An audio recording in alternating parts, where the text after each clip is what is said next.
Hey everyone, I was hoping to get this message put together sooner, but things like this unfortunately take time to set up. I just want to say that the acts of war against Ukraine break my heart, and I know as a prior service member myself that my thoughts and prayers go out to everyone who's fighting the fight that they really shouldn't have to. That being said, we have been working behind the scenes with all of our podcasts and podcast partners to put a fund together in order to pay for any refugee housing and other needs that go alongside that, like food, water, and any clothing needs.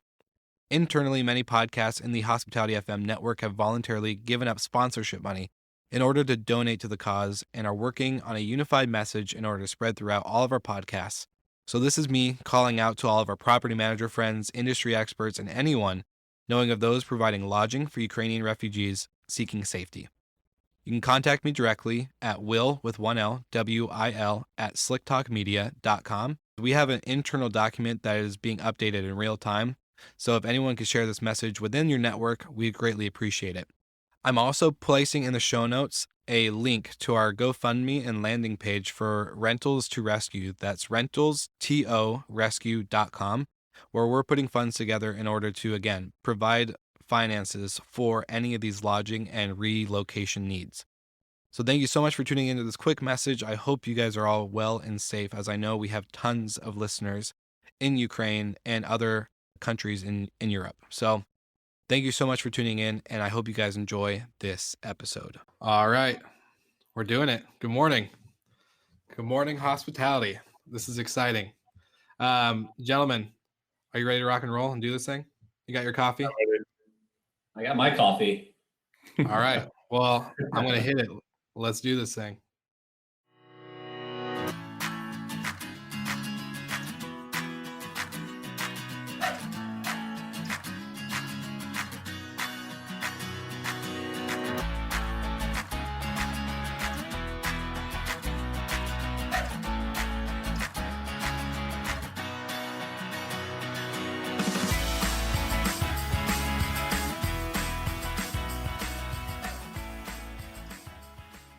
All right. That's our intro. I love it. Such a good upbeat song. It goes with the caffeine. I love it. Well, gentlemen, I think this is a fun and great way to start the show. For all those that are actually tuning in live right now, feel free to comment in the comment box where you're watching from, who you are. Say hello to myself and my awesome co-host, the Michaels.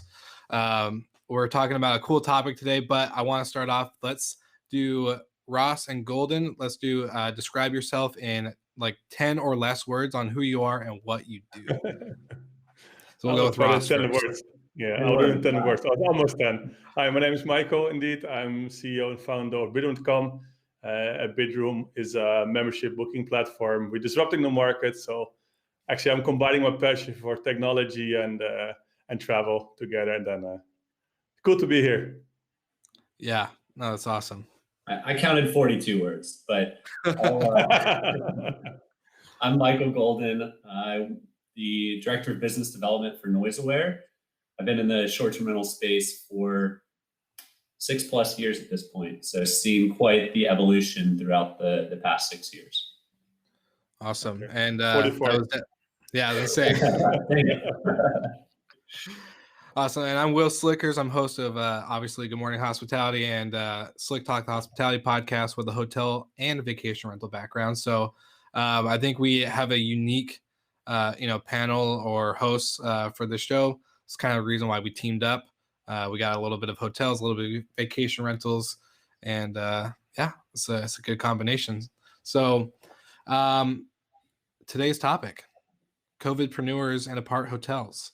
So I think it's a pretty interesting topic for our first episode because we've been seeing a little bit of news come out about this, but the Covidpreneur type deal is, I think a lot of people have lost their jobs with, COVID and since March and April. But this quarter, 1.5 million people have applied for their business, tax ID number and all this type of stuff. And that's about a 77.4% increase from last quarter, as well as the most that the Wall Street Journal has seen in over a decade. So I'm curious to know how many of them are in hospitality or travel. How many You too. companies have been started in hospitality, or how many of those who started a company were in hospitality? How many of the 1.5 million are going to be in the hospitality industry? I think in America, it's like 1 out of 10 people works in hospitality, right? So if you take this number, I think that people just lost their job for sure. It's more than that. But even already calculating 1 out of 10, it's still a massive number, right? Who just start something in this industry. Yeah, that's true. Yeah, 1 out of 10. I think a lot of people have found time on their hands to pursue the thing they've thought about pursuing for a long time, and whether it was forced by layoffs or furlough, or it was by design. I think in terms of what we're going to see coming out of it over the next year, 2 years, 3 years, it's going to be improvements. It's going to be probably a lot of consulting groups or individuals that team up and help boutiques run operations like Marriott does. But I think, I mean, 1 in 10 might work in hospitalities, but I think the numbers of people who were laid off or furloughed is more like a third of those that lost their jobs were in hospitality in the US, at least. Some crazy numbers. Well, I think what Michael said, a lot of people just always had the dream maybe to start something for themselves, to go into consultancy, whatever. And it's always a bit scary, right? When it's okay, should I really give up my job, which gave me security? In this case, if you're losing your job, or if it's a furlough or layoff, or you have to do something, right? It's okay, why not give it a try now? Just give it a try. What I was dreaming about, nothing to lose actually in this moment anyway. So I really support this. I think it's so cool to start your own business, and this is the right moment. Even though it's maybe not the moment you choose for, chase it now and do it. So. Well, we saw, 2008, we saw something very similar. A lot of entrepreneurs or people that had side hustles or just an idea, kind of like you're just talking about, like a dream. Like, you know what? I've always wanted to do this. I think we're kind of seeing the same thing, especially like for me, I've seen a lot of hospitality people with side hustles. And now, like you said, with furloughs and layoffs, it makes more sense for them to kind of pursue that more than ever. There's really no excuse now. They have the time. So I think that's the key factor. But we'll see what will actually happen is, they say about 50% of businesses don't even make it through their first year. So out of that 1.5 million, will this be, long term? How many pursue after they get their jobs reinstated or find something more steady? Yeah, I've actually had a conversation with a couple of friends just the past month or so who are talking about starting their own business. A buddy and I had a drop shipping company shipping baby goods out of China. And once Corona broke out in January, February, nobody wanted baby goods coming from China. So we put it on pause. But it was really cool. I mean, the barrier to get started was zero. Drop shipping, there's no upfront costs. Like it's just an arbitrage. So. Yeah. No, that's Interesting what you said, 2008, right? If in the crisis you're getting creative, you just have to survive. So you can see 2008, I think we all know is the year of Airbnb. Discussing apartments later, but this is also a crisis often gives you a reason to start something, disrupt the market. But they're saying, and disruption actually often happens because of a crisis. So I'm really curious if new initiatives pops up. Okay, we started some time ago, but more and more we disrupting the market. But you can see more initiatives will come for sure, and I think it's also good. Some things is ready for change because of a crisis. So let's see what's happening in hospitality. But I think if there's some innovation going on and people can innovate in this area, I think they can have a good chance. Yeah, and my biggest thing is I don't know how aware some of these Covidprenruers are of the steady paycheck does not exist when you're building something like that. So that's like the biggest thing for me is these are all great ideas, and hopefully, like you said, they are disrupting the market because unless you get a ton of funding, which we'll probably talk about here in a little bit with ApartHotels, but it's just with funding, without funding, it's pretty rough because you have to sacrifice a lot of the consistencies that we had before all this COVID stuff. I know. Went through it all. Some of the best businesses have to get scrappy before funding comes, and figuring out how to succeed early is setting a really good groundwork for the future. Yeah, agreed. Well, I think that's a good point for our current, topic of the day which is, apartment hotels and kind of that business model.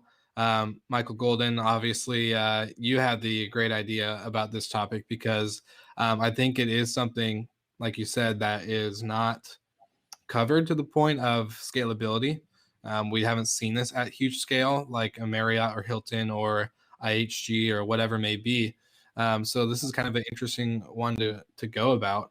But why do you think, we'll just start off the question, why do you think we haven't seen something scale like this?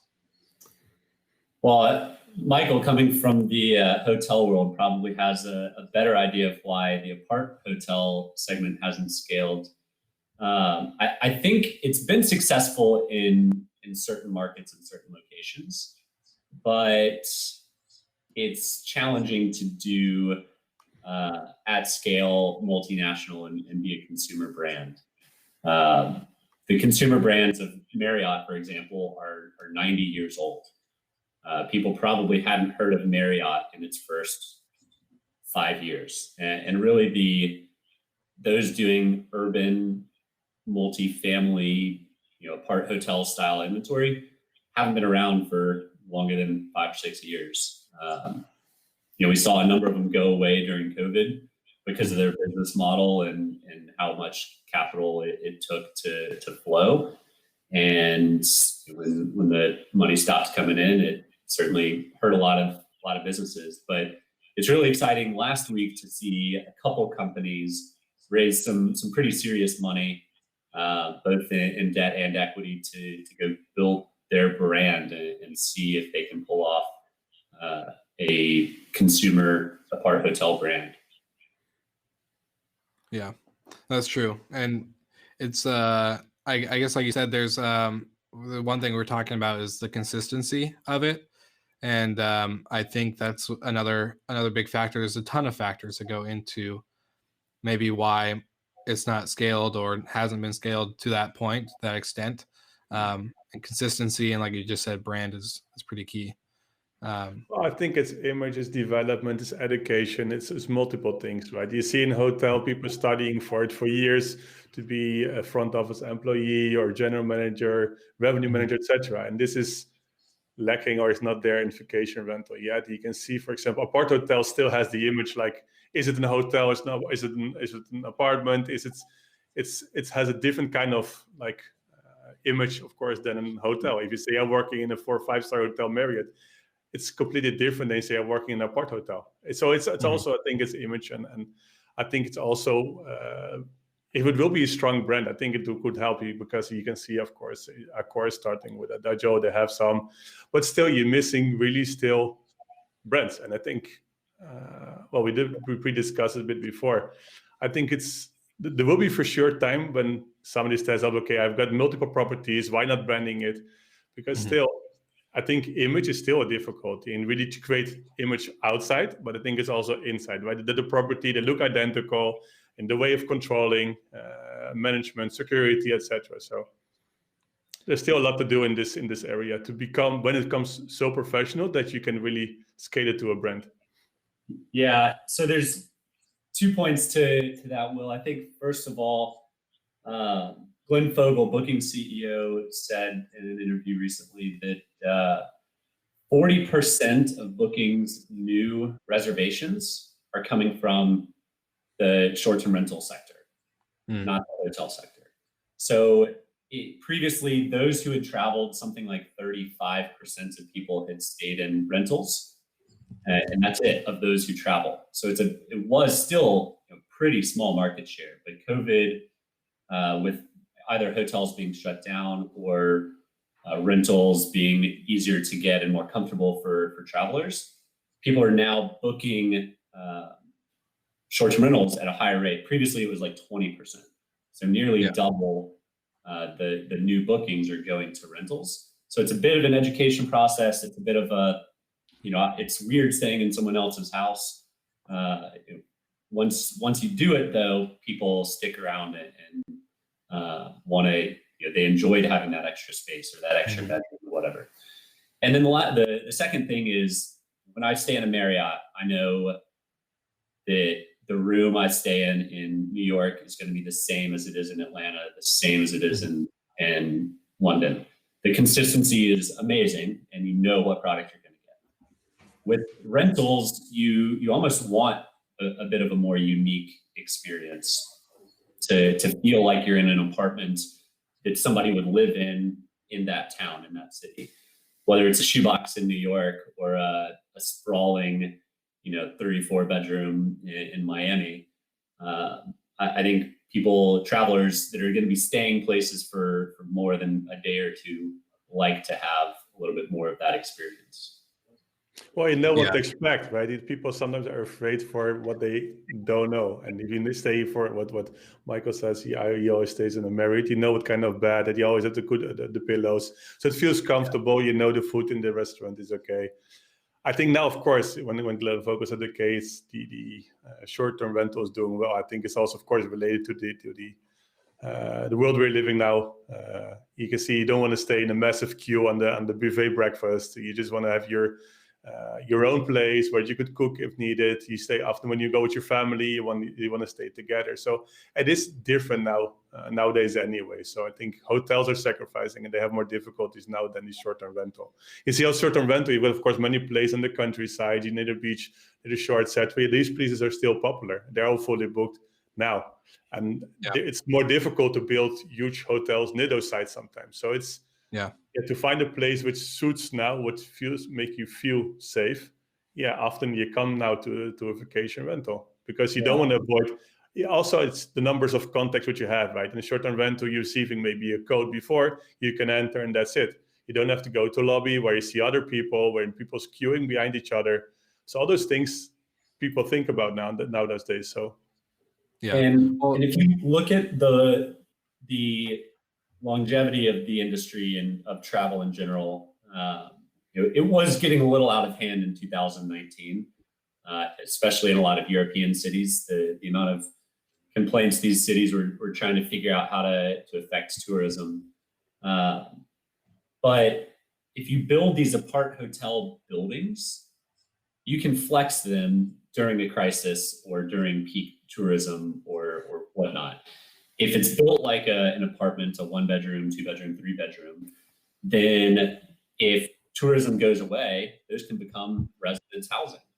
And if residents, in San Francisco, for example, there's a mass exodus of people who live there because all these big companies are going remote. Now those units could be short-term rentals. So now they don't have to build new hotels, and it's actually sustainable development.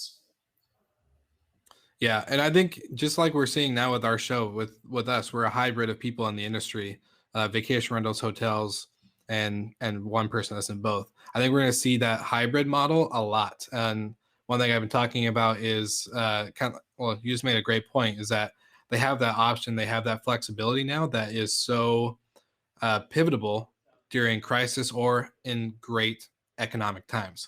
And one thing I think, hotels, they scale up their rooms on top of rooms. My idea for the future is where I see is going to be hotels going more horizontal than up because of COVID. What we're realizing, people don't want to wait in lines. They want that experience where they can just get a mobile digital code on their phone or even a keyless, Bluetooth scan.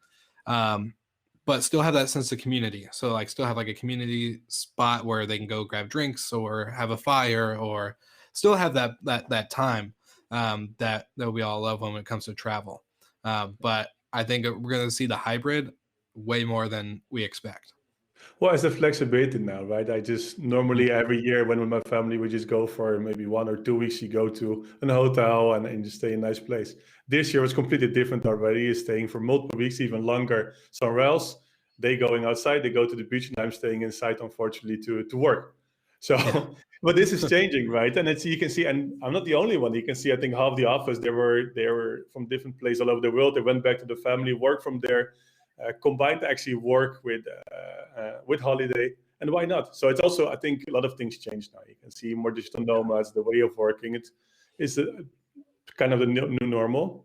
You can see hotels are even changing more to the space. Okay, user space as well for working, but yeah, especially long stay. You don't want to be in a hotel room, right? If it stays longer, you see the average stay, I think, is increasing anyway. You just want to have a bit space, and yeah, space you can find in a short-term rent or an apartment more than in a general hotel room. Yeah, I think the word of 2020 is flexible. So you've got flexible work hours, flexible work locations. Yeah. Hotels are becoming flexible by trying to put in WeWork type of, co-working spaces. Your buildings no longer can be single use. They have to serve multiple purposes. ApartHotels, brands like Sonder went 40, 50, 60% midterm, and they were housing nurses or housing, emergency workers. So being able to flex your inventory, it seems like it's going to be crucial moving forward. Now, I think it's hard sometimes to make predictions when you're in the middle of a crisis, but a year from now, 2 years from now, what trends are going to stick? I think the flexible workforce trend is likely to stick for forever at this point. And then travel, like people want a little bit more space, a little bit more comfort, because they're flexible. Maybe they can turn that 2-day business trip into a 4-day business leisure trip. So it certainly opens up a lot of different opportunities for those of us in travel, but you just got to be a little nimble to navigate. Agreed. And it's like the age of the digital nomad. Plus, I think, like we're seeing with this article that we were kind of focusing the episode on today was, Casai, or I think that's how you say it. I might be butchering it pretty. It's like my weakness as a podcaster is pronouncing things. But, the raising $48 million in a Series A funding and bringing that like luxury apartment feel that we all know, like a comfort type style, but then is very on off switch for travel, to have as a operated hotel. And I like to think of it as like, you think of like Residence Inns or something, a brand like, that I don't know, like in California, I follow this company called Proper Hotels, and they have the option for people to own specific suites, and but you don't live there full time. You're traveling, and when you're not there, your room's pretty much being rented. So it's a unique model, and I think when it comes to people working remotely and doing those business leisure stays, they're starting to see that, and they're starting to be like, okay, this is something that I want to do. Like, I like this lifestyle. It becomes that type of lifestyle in the sense of you have, I guess, keyword flexibility. You have that flexibility of being at home or traveling. And I think that's what it's fitting the mold pretty much. Well, you can see, especially most of them, they're more in the luxury space, right? So luxury space, upscale, because still, I think when you want to go on holiday, now business travel, it's limited, right? But you want to go on holiday, if I go, and I think both you can confirm, I think other listeners as well, you want to go a place which is normally nicer than your own house, because otherwise you don't go on holiday, right? So you want like a different experience. So you see brands which offer like more like a boutique experience, still homely, but still luxury. You can see with Casai, you can see with Sonder, with kind of other places, they're doing well. And they will do well eventually because they're unique, and still it's something better than what you find daily. Yeah. Oh, this is a comment we just got on the live. So thank you guys for commenting and, engaging with us. It's exciting for our first episode. But branded residences are experiencing surge. So Mandrina, Fairmont, and all these other ones are expanding. Brands like Selena are playing into that demand too. And I agree. Well, I think you again, bad at pronouncing things, aren't you? Yeah, I'm bad. Plus, I'm reading on the fly, so my bad. But yeah. Anyways, I think it's a very, I'm just gonna ignore it. You know what? No, I mean. A lot of and it plays into what Michael was saying, that travel, you tend to go up a scale from what you're used to. I certainly want to stay somewhere that's cleaner than my house. I have 3 dogs and a baby. So my house is always a mess, but the Mandarin or Fairmont and Ritz-Carltons, all these residences exist in some cities. The W is another one. I'm a big fan of the W. Yeah. The residences are super cool, super modern. They always have great cocktail bars or some sort of restaurant attached to it. And when you stay in a W, it's going to be a cool place in the best part of town. And that's what I think is missing in the apart hotel world is branded locations. And we saw Nido, try to do it there for a second. I think that model will exist at some point. We're not too far out, but once the hotels especially start getting into and being more well known about the fact that they have not just hotel rooms, but places that you have a kitchen and an extra bedroom for a friend or for the baby or whatever, it's gonna really take off. Yeah. Well, I think it was mentioned Selena, and I think it's a great example in what they're doing, right? That they're combining even if you're looking now at what they're offering, monthly stays, try to go to long-term because to fill the hotels, combining the work, they have a nomad passport, etc. So they're really into innovation. There's something what I mentioned earlier in this podcast. I think the hotels, if they're innovating now in their stay and what they're offering, and I think Selena is doing this very well. They can come out much stronger. And some weeks ago, I had a different interview meeting, and it was all about innovation. And I think the hotels who can innovate now in creating a different kind of relationship with the customer, they can come out stronger. And yes, branding of brand could help.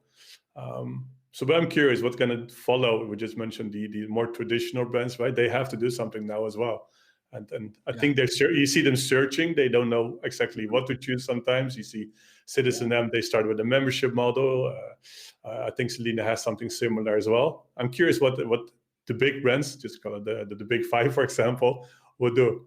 Yeah, well, so I think there's a couple key differences. Like the way you run operations and rentals is a lot more hands-off than it is in hotels. Cleaning takes twice as long because you have twice as much space.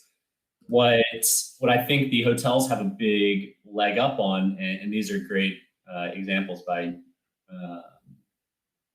that were added in, but we've got big brands that have relationships with owners of these hotels that I think don't exist in the rental world yet. Sonder's building relationships with developers.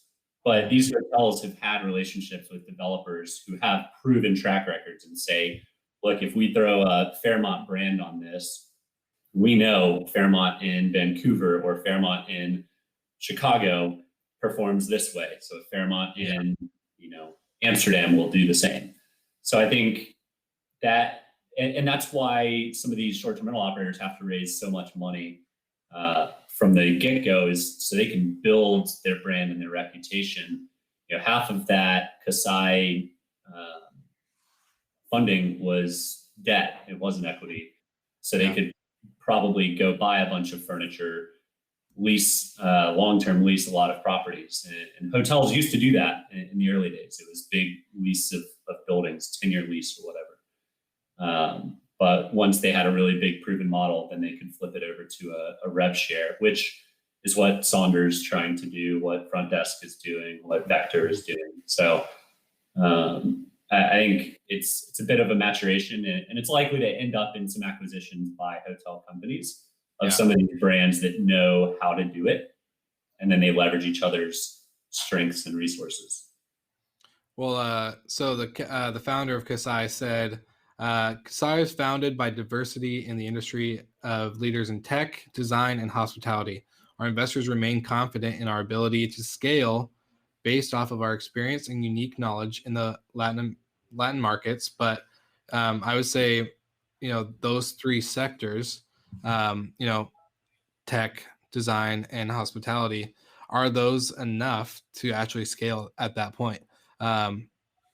I think those are good foundations and pillars, but I think it's like you are saying, it's kind of going to go into more of a, there's still a lot of learning. There's still a lot of knowledge that has to come from, this type of experience. Plus, big companies like Marriott or Hilton or whatever, um, I've already been doing this for a long time in the sense of they don't need to, start from scratch. Well, I think companies like Casai, Sonder, they're more tech companies, right? So Yeah. if you're looking at the Marriotts, they're really like branding companies, marketing companies, etc. So the whole way of approaching customer relation is different. So, and I think the ones in technology who just understand normally, and I don't want to talk about the other ones, but if Yeah. you see Yeah. the tech guys and new guys, they know exactly how to use data, what to do with data, etc. So I think there's advantages of Kasai, Sonder, etc. Really using data in the right way to create a relationship with their users, how to convert them, etc. So I think that's And a that's big where, difference in tech companies and marketing companies. and that's where it likely makes sense for a hotel to acquire one of these brands, because they both need each other. The hospitality you get in a hotel is typically significantly better than the hospitality you get in a rental. But the experience, like after I fly for 10 hours and I land in Amsterdam, the last thing I want to do is go to check in at a front desk, wait 5 minutes, ring the bell. Somebody comes up and is like, "Oh yeah, sorry, your room's not ready. Let me, Yeah. come back in an hour." And then you have to fill in the form when you send all your information before, and then you have to fill in a form of 20 Yeah. questions. And this is still, so yeah, this is again tech companies innovation compared with Well, more traditional, right? we also talk about transparency a lot, right? And I think, with that comment right there of having, getting in from a late flight, getting to the hotel and being, okay, my room's not ready. That's not transparent. You never know when it's going to be ready. Vacation rentals, and I think it's like a good segue for it, is that vacation rental models or that type of stuff. They're usually pretty on top of it with sharing that information at an instant gratification standpoint of your cell phone, versus hotels. It's like, hey, we'll call you. Being a front office manager and assistant GM myself from my past career before all the shows and stuff, is that's the guest never really knows. He check-in is at 4 p.m. or 3 p.m., but at the end of the day it could be sooner, but they won't know that because there's no way of communicating at that speed with tech, like we see with vacation rentals like Sonder, and having that ability to have that instant communication with, it's like a virtual front desk agent in your pocket. So Once again, is flexibility, right? This is also what we addressed. I think in hotels, it's sometimes so stuck to, okay, check in 2 o'clock. You're yep. leaving before 11. And it is sometimes so frustrating because you're arriving in the evening, but you might use, I had it last week. You're arriving in the evening, you're almost not using, you just sleep. And next morning I had to get out at 11, even though I prefer to use it 1 o'clock because I didn't want to sit in the lobby because it's difficult to keep the 1.5 meter distance. So in this case, then you have to upgrade, and I had to pay something extra for a late checkout. The hotel is completely empty, but I had to pay extra for a late checkout. Yeah. I think a hotel could make a difference. Right? It's okay, I know you checked in yesterday so late. It's fine. You can use you checked in 6 hours later than normal. You can keep the room 1 hour, 2 hours longer. And this, I think, the flexibility, what sometimes the homeowners or the short-term rentals still do, because they want to have a great review, they want to have good recommendations. They're more flexible. And the hotels, they're sometimes too stuck to too many rules. Yeah, it's a bit of the process is the death of you, right? Like, well, checkouts at 11, that means our cleaners need to be done by 12, and then the next renter or the next guest can come in at 1. But in a rental, you get, oh yeah, I don't have anyone staying until tomorrow. Stay as late as you need to, please be out by 3 or 4 so my cleaners can get in there. Yeah. Right? It is a little bit more of a personalized approach or helpful when you can be, and that may not always be the case. But from a hotel perspective, I get it, right? Because you have your schedules, your cleaners, etc. But for a user, for a customer, for a guest, this experience is different. So I can imagine the guest prefer this flexibility, and this drives him away from the hotels to the apartments. Yeah, I agree. And I like this comment shows you that the hotel companies are definitely dipping their toe into this sector. So it's just kind of proven that we're going to see a lot more of I think, like you said, the hotels are going to start playing with that flexibility game more than anything. They're going to start playing with well, I just don't know. I'm thinking of like a front desk perspective too, because you have, let's say, 70 units, you have 70 rooms in one property, and they're constantly being flipped. If you have a constant high occupancy, like Golden said, it's more of a like, hey, we can't be flexible on that because we have to get this room ready for the next guest within like I think maybe people less than 2 understand hours. that, right? Yeah, I mean, if it's fully occupied and it's slammed, like, okay, I get it. I need to be out. Like, but it's the Michael's experience of, yeah, the hotel's empty. No, you yeah, can't stay 2 more hours. Like, come on. yeah. Well, yeah. Well, that's a lack of hospitality. Anticipating the guest needs. You gotta get that in there at least. Just you can be True. flexible on that. There's a difference between flexibility, knowing when you can and can't do it, but then just being kind of like a jerk and not letting somebody because it's like Yeah. 11 o'clock and you're like, oh well, it's checkout time. Well, eventually, I think the hotels should make a shift. You can see the kind of the concept, like you can book rooms per hour that they use, Yeah, etc. Kind of platforms, right? I think this is also more common. Of course, your operations will be different. You have to change a few things. I think for hotel perspective, I think they can win a lot in there. But also, I think revenue-wise, you might even sell the room multiple times because you might just have a flight. You come back in the morning at 6 o'clock. You just want to get some rest for 5 hours before your meeting. Could be. This is also now you just not possible because the room is available at 2 o'clock, and you had to inform them before because you had a late checkout, which was like 12 hours later than normal. So it is the flexibility. I think if hotels innovate, and you see some airport hotels that has the technology. Mhm. I'm curious what will happen in the hotel space after this, and I think now they can gain some advantage in those days to experiment with it. Well, Yeah. not to give any sneak peeks, but I interviewed a guest that is a director of sales and marketing in Chicago for a Sheraton brand, and they pivoted during this time. They're still open and operating in Chicago, but they started using dayuse.com and renting out whole floors for companies to do like kind of like that WeWork co-working space, and they're doing a lot more that wouldn't have really worked prior. Mhm. And from my understanding, like I worked at a 716 room hotel. If I had anybody come in to try to use a room for day use, we just didn't have that capacity to do it. But now I think we're seeing hotels do when they change their operations. That's when it is working. That's when it's able to work because when you keep the same operation schedule that you were doing for check-in, check-out time at 3 and 11, it just doesn't work. But if you change that, then we'll see more growth in that day use, multiple rental type deals.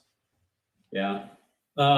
So I know we probably should wrap up in a second, but I want to touch on this Accor and Marriott comment. So what I think of the future with ApartHotels is brands, right? And neither Marriott or Accor are branding these products. Marriott's partnered with a bunch of property managers who have to have certain standards to let Yeah. travelers in, but it's not a Marriott property, and it's not, you're not booking a building you're going to walk into that's flagged and consistent.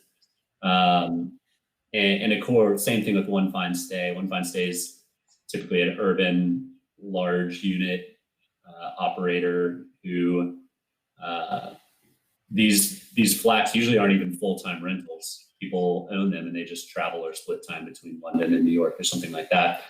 It is a good start for those brands to get their toes in the short-term rental waters. And we've seen more. Hyatt had some investment in One Fine Stay before Accor bought it.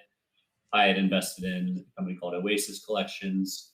So we've seen Choice Hotels tried something similar to what Marriott's been successful at. Yeah. We've seen people try it. I think Marriott especially has done a really good job with it, and more to come. I would expect a lot of brands to follow them. But in terms of ApartHotels, you just got to expect a brand to buy an operator who can bring some of that knowledge in house and then throw it under a flag. Yeah. For them, it's still scary, right? Because they want to experiment, they want to learn, but still they don't want to just push vacation rental because they are the last 10, 20, 100 years in the hotel space, right? It is also, it's of course for them, it's not an easy move because you want to protect this whole hotel image and your experience around it, and not pushing the vacation rental. So for them, it's finding a balance in this, which is, I guess, not easy for them. Yeah. Well, I just like what you said.